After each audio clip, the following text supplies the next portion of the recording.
You sure I don't look fat? Mother's been mean to me. Okay, you're recording. I'm recording. Okay, I got to go. Mike McCoy here.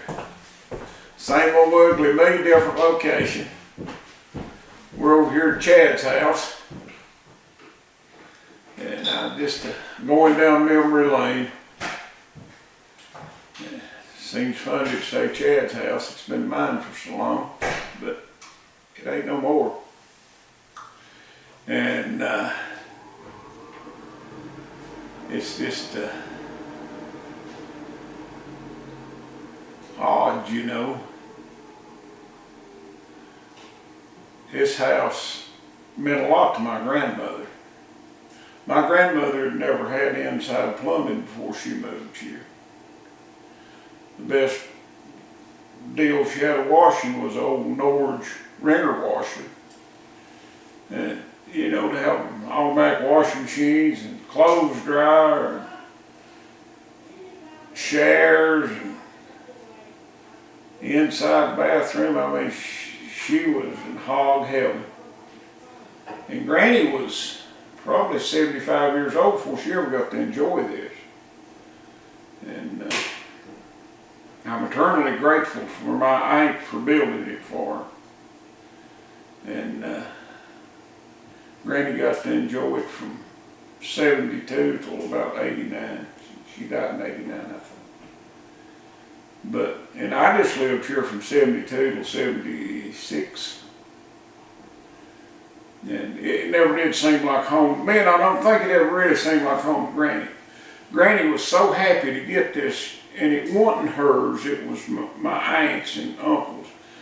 And Granny, I think, felt more like a guest than she did at home. And she didn't want nothing messed with. She didn't want me to park a motorcycle on the carport. She didn't want me to pull a boat up here in the yard. Nothing to change this style. And after I got it in about 2000, 99, 2001, and I was just about as bad for I wouldn't put floors down stuff, for everything reminded me of Granny. And Chad's got it now, and he's fixing it up nice, and it should have been fixed up years ago. But yeah, I'm 68 years old, and it's amazing how much stuff has changed in my lifetime. The first shower I ever took was in this house. I always had to take a bath in a tub in that old house. We did have hot and cold water, but that was it. And first inside toilet I ever had was in this house. And when I married Mother, Mary Ruth, they didn't have an inside toilet or hot water when we got married. So things has changed a lot. This area, Western North Carolina, I don't think we really started coming out of the Great Depression until the 1960s or maybe 70s. And it wasn't just like my family. Everybody over in here lived that way. And that's the only way you know to live, you know. And Mary Ruth said the other day, she said, I could go back to just about everything but my share. I'd have to have my share. And I think people back then was afraid of shares, afraid to use too much water. People was really concerned about the water. Granny didn't want to get a washer, automatic washing machine. She was afraid it'd use much water. And I'll guarantee you it didn't use as much water as that wringer washer she had, but she didn't know this.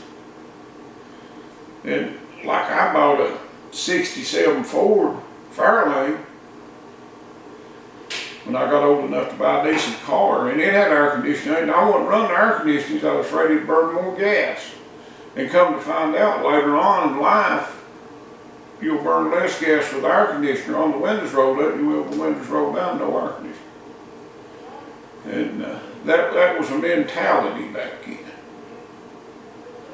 And, you know, that's just the way we are. Like that, my and Mary Ruth's old trailer out there, we wouldn't put in a dishwasher for years because we figured it burned too much electricity. And well, I can't tell no difference in the light bill now than what it was before. And people said they wouldn't get the dishes clean and stuff, well, it does as good a job as you will in the sink, you know. And it's amazing how, in some ways, backwards we was. You know, I don't know, it's just different. But this house represents a lot of modern marvels for me. And I mean, this is just a simple little brick house, but to Grandy it was a mansion. And to me it's just like we've arrived. We can go to the bathroom and not freeze to death, and take a good bath and be clean. It was just different. And then me and Mary Ruth bought that house in Iceville. And that house in Iceville didn't have a shower, it had a cast iron bathtub. And I took and the shower curtains was garbage bags. And I made me a shower out of it. And you know, later on I put a nice shower curtain, shower rod on it, but we had a shower there from then on, and it's like this house we're in now, it's got a shower. But it's amazing how much things has progressed over the years, and how much better things has got. And like when I was growing up, a family done good to have one car. And now, I mean, the driveway will be full of cars. And that's just the way things has changed. I believe times is better now than they've ever been as far as modern convenience. You know, old black and white television, you'd see more snow than you would picture. My uncle, he brought a color TV here when he built this for Granny. And I thought that's the greatest thing in the world, you know, to be able to watch TV in color. But it's like going to the movies, you know. But things is a lot different. When I was growing up, we didn't even have telephones. It was like 1969 before we got telephones. And then it was a party line. And I mean, you just didn't call anybody except maybe your neighbors. For if you called off anywhere, you had to pay long distance. And that was a big no-no. Then cell phones finally come out. It seemed like you just got like 60 minutes when them things come out. I know cell phones could be expensive. I wanted to buy one for a long time, and I finally got one. And they weren't nothing like they are now. I mean, now, the only time I ever have to pay extra on mine is like if I call Canada or something. Chad fixed mine where I couldn't call Canada, because I did call Canada and run his bill up. But, you know, times has changed. I mean, it ain't been that many years ago who would ever thought you could step out on your porch, snap a picture, and within seconds send it to anywhere in the world. And it would be a really good picture.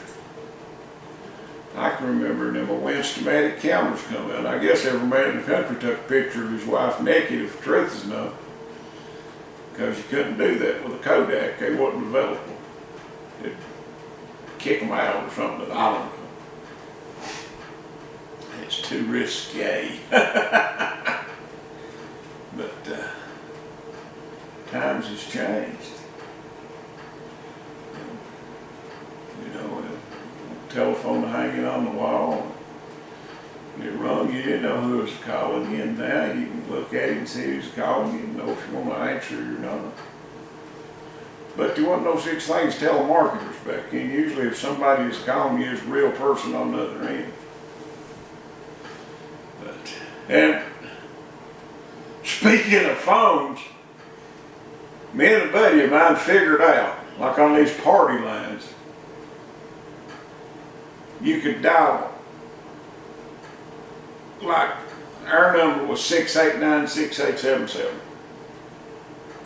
Well, I can remember that, I don't know. But anyway, well, the neighbor up the road, hers was 6874. And the old woman down below us here was like 6, her last digit was 8. Well, you could dial 689, 67, and then the last digit of these two numbers, and both their phones would ring. It'd hook them up. It's like they'd call one another. We had more fun with that. These two old women that lived pretty close to one another, we hooked them up one day and they talked for 10 minutes. They talked about everybody in the country and how the lumbago was and everything else. One of them said, well, I appreciate you calling me. The other said, well, I didn't call you, you called me. And she said, no, I didn't, you called me. And they got in the office argument over who called who. And basically, neither one of them called one another. They never did know the difference. And you have no privacy. I mean, like if you called your girlfriend or something, somebody's going to be listening to you. So, but that changed sometime in the 70s. I don't know when. But there's been a lot of changes over the years. And a lot of them for the good, some of them not so good. But we had a lot more freedom back then. I mean, like when this house was built, I think the only inspection they had to pull on it was the wiring. I don't even think the septic tank was inspected. It might have been, but I doubt it. I know the wiring had to be inspected. But, you know, as far as framing, I mean, back then, builders took pride in what they done. You didn't have to have it inspected. You hired somebody that had a good name. As you build it, they built you a good house. This house has been here since 1972, and it's just like it was when it was built. And then all of a sudden, these fly-by-night builders couldn't drive 2 nails without bending one of them, started building houses, making the awfulest gone as there was. And the government seen a way of getting a little bit more control and a little more money for inspections, and there you go, you're gone. I don't know how many inspections a new house have to have now. And I don't know if we've gained anything with that or not. I guess we have. I don't know. But times was good back then, but they're good now too in a way. You know, it's whatever you like, want. But they sure are different, or I know they are for me. We've come a long way in some ways, slipped backwards in others, but I think all in all we're better off. All these regulations and stuff sort of get to me sometimes, but I guess the more people you get, the more regulations you need. Like out around home, our population out there has just exploded. You could no more put a sawmill up today than you could grow wings and fly. There's just too many people there. There'd be too many people griping about it. You just couldn't do it. And I just put a sawmill up when I moved there. I didn't ask nobody or nothing like that. And then my neighbors, they didn't like me at all. They decided it was their mission in life to hate me, and they called every government agency in the country on me. And when I seen just how dirty some of these people are, it sort of put a sour taste in my mouth for government inspectors and stuff. But, well, I'll quit running my mouth. Mother, if you would, say howdy and cut the camera off. Hello. And cut the camera off. Yep. Say bye-bye.